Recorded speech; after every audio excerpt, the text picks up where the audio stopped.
My species is Trypanosoma brucei. So Trypanosoma brucei, scientific name would be Trypanosoma brucei. It does not have a common name. Its order of taxonomy, you're going to start with the domain, which is Eukarya. Then you go on to the kingdom, which is Protista. It's Protista because it is unicellular. It's not multicellular.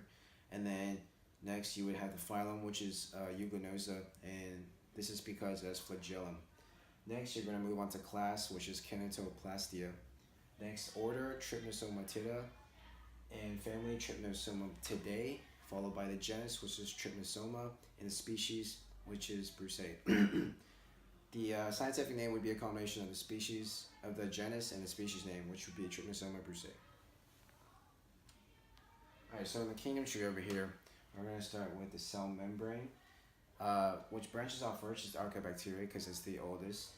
Next, Eubacteria. What distinguishes Archaebacteria and Eubacteria is the peptidoglycan cell wall. After that is the development of a nucleus, and after that we're gonna see Protista which is where our kingdom is. The reason why Protista falls in right here is because all protists are unicellular, and after this step, which is multicellular, which brings on to other lives such as plants, fungi, and animals. But Trypanosoma brucei belongs in the protist kingdom right here. So next, for a phylum tree, we're going to take a look at the protist kingdom. So we're going to start with the nucleus. Up here, diplomates and parabasilates. After this is development of a mitochondria.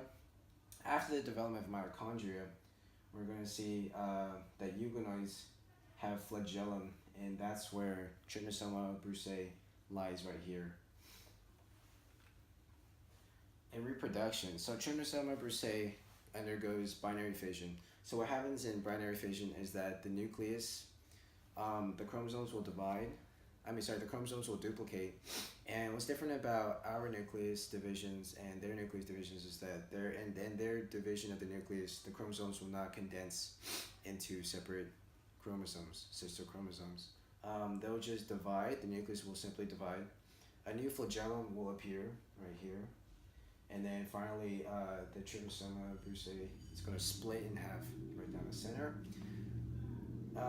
They only reproduce so Trypanosoma brucei has several different life forms. I believe there's 2 life forms, but it only reproduces in the tryptomastidate form.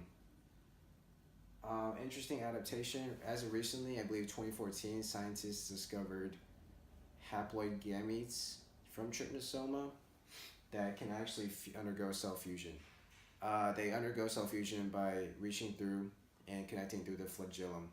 So scientists have reason to believe that now Trypanosoma can actually undergo both binary fission and sexual reproduction.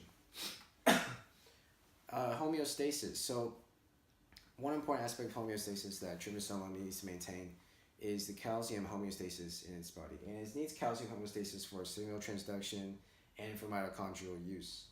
So because Trypanosoma brucei is a parasite, it's constantly in a different environment. It's in blood, whether it's tsetse flies or mammals or human blood, which has different pH levels.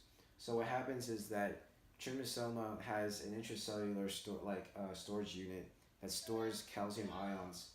What happens is that it's a pH sensitive intracellular pool. So depending on its environment, that pool of calcium ions can actually release calcium ions depending on the pH levels of the environment. In digestion, Trypanosoma brucei is actually a parasite.